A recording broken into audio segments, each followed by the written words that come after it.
look at. We've got to change. It doesn't give us enough power in the federal government. When a president can say that the Constitution doesn't give him enough power, and the people all say nothing. They all say nothing. They all stand, and they all go home to their homes. The only time we've been assaulted is when Congress is voting. But time and time again, we have our representatives, we have our senators, the same guys get to do the same stuff. And I say this over and over again, and people get tired of it. But here's the thing, folks. Congress is just like this. If you've ever watched professional wrestling, if you've ever watched that, these guys go out and they fight, they battle, they go in the ring, they do all those things. But when they leave, they're all friends. They go do about their business. Friends, listen to me. These people in Washington are the same way. These people in Washington do the same thing. They're gonna look like a battle. Friends, do you realize something? I'll get back to the point. Please hear me. Please hear me. They're battling right now. You're spending your time listening to political pundits and you're watching the TV. They're battling over $85 billion. Over $3.5 trillion not deficit, but budget, and they're arguing over $85 billion. They're making it sound like this is a war. They're making it sound like it's a fight. They're making it sound like they're wrestling for a belt. But when they're all done, they all laugh because that's nothing. In the scheme of things, that's nothing. And now they're coming for your guns, and they all behind the scenes say, we'll figure out something, we'll get something done. Because I can tell you, there were Republican senators don't like you having your guns as much as Democrat senators. So friends, what will we do? What's the question for you today? The question is, when we leave, what will you do? I've told people time and time again that actions speak louder than words. They said to me, they say, Ryan, look, my family, I'm a young guy. I can't really do these things. I can't really go out there and do this because, listen, I work for the DOT, or I work for the state government, or I work for the federal government, or Ryan, I work for the IRS. I can't do this, and we find ourselves puppets of the federal government. We find ourselves not doing that which we need to do. We find ourselves doing the very thing we never thought we would do. Listen, truth is outraged by silence. Truth is outraged by silence. Think about this. Think about the people who fought before us. I want you to look at the water out here. I want you to look at all this. These patriots who died, who laid on the ground for your independence. Those people who did that for you. Listen, truth is outraged by silence. They're watching us now. The very thing, Hebrews chapter 12 says this in the Bible. It says we are surrounded by a cloud of witnesses. We are surrounded by a cloud of witnesses. Do you know what that means? That means the very spirit of those people. The very spirit of those people. If you can indulge me for just a minute, if they're all around us right now, watching the few people standing here, and they're going, okay, what will you do? I gave my life. What will you do? I gave my life. What will you do? And we simply say, I don't know. I don't know what I can do. The time is coming when you'll make that decision. Are you willing? Are you actually willing to give your money, your time, your future to changing this?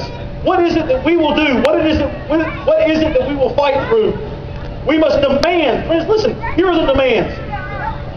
We must demand ammunition availability. We must demand no infringement on our rights to bear arms. We must demand that legislation not come forward that takes away our rights.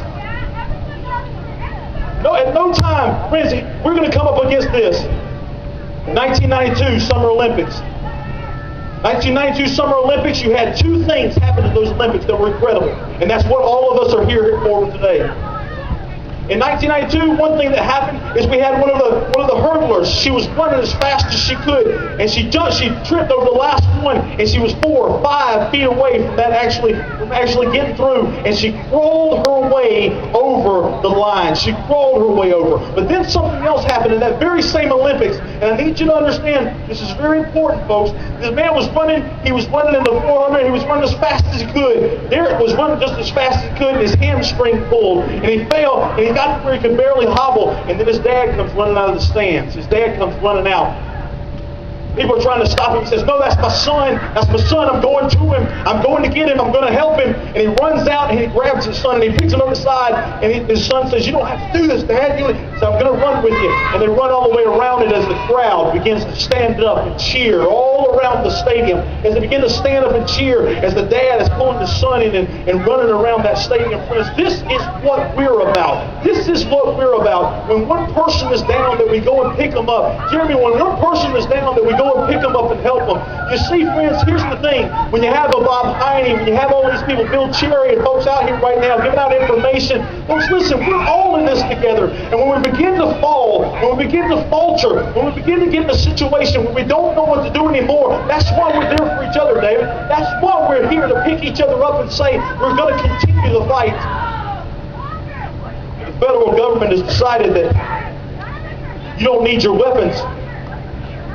They're counting on you saying, as soon as they stop feeding you, as soon as you stop having money, they're counting on you saying, we've had enough. We're not going to go that direction. They're going to call you a radical. They're going to call you out of touch. You know, I just received an email the other day. It was from a statewide agency, and they said they were talking about getting the new Republican chairman for the state, and they said, whatever you do, we don't want one of those radicals.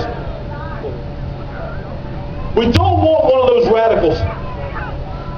And so we say to ourselves, okay, fine, we don't want one. We just put somebody stamped on there. Friends, here's the thing. If you want your money taken, if you want your guns taken, then there is an easy thing to do. That's to sit back and do nothing. Just enjoy your time. Go fishing. Go hunting. Enjoy your family. Because, friends, it was coming. It is coming. The storm is actually on its way. A movement that costs you nothing accomplishes nothing. If all you came is you came out here for just a moment to enjoy, and it costs you nothing to be here, then it will accomplish nothing. When you leave, you email, you text, you show up where they work, you tell them it's not going to happen, you do what you have to, friends, because right now you're already labeled. Being at this very meeting right now, you are already labeled a radical. You're already labeled out of control. You're already labeled not a patriot, because you're standing here trying to defend your Second Amendment rights. So now what? You say, what kind of cost? What kind of sacrifice? Let me read you something, friends. 56 men signed the Declaration of Independence. Their conviction resulted in untold sufferings for themselves and their families. Of the 56 men, 5 were captured by the British and tortured before they died. 12 had their homes ransacked and burned. 2 lost their sons in the Revolutionary Army. Another had 2 sons captured. 9 of the 56 fought and died from wounds of hardship of the war. Carter Braxton of Virginia, a wealthy planter and trader, saw his ship sunk by the British Navy. He sold his home and properties to pay his debts and died in poverty. At the Battle of Yorktown, the British General Cornwallis had taken over Thomas Nelson's home for his headquarters. Nelson quietly ordered the general to open fire on Nelson's home.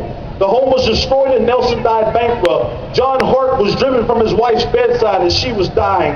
The children were fled for their lives. His fields were destroyed. For over a year he lived in forests and caves, returning home only to find his wife dead and his children vanished. A few weeks later he died in utter exhaustion, friends. So see, we get all of the pretty pictures of our founders, but we don't realize that signing that very document cost them their lives. It cost them their lives. And all this cost Ryan Christopher today was a few hours of his life. All this cost me was just a few moments of my life. What you have to do, because you are the faithful few, is you have to leave here today and you have to take a movement with you and begin it and become the new founders of America. You have to become the new ones that will go out and will say, even if you take my life, you can do it, because I am going to preserve and fight for the Second Amendment right for me to bear arms.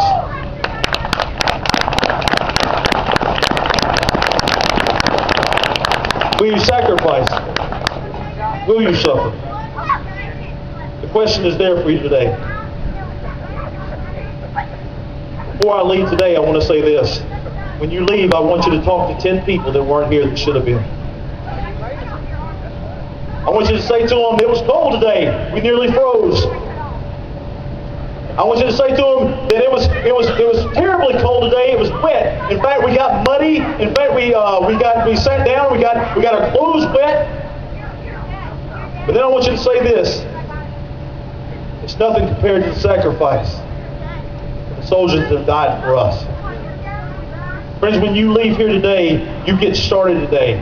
You start fighting today. You start speaking today. You start moving today. And you get out there. It's either we stand up and be counted, or we lie down and we be counted out.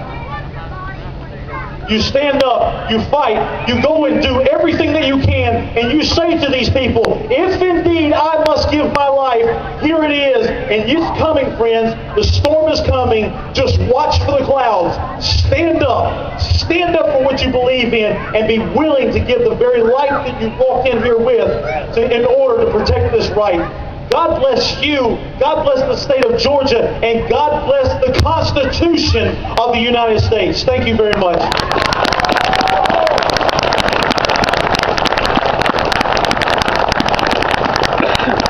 These are the guys we need to rally behind.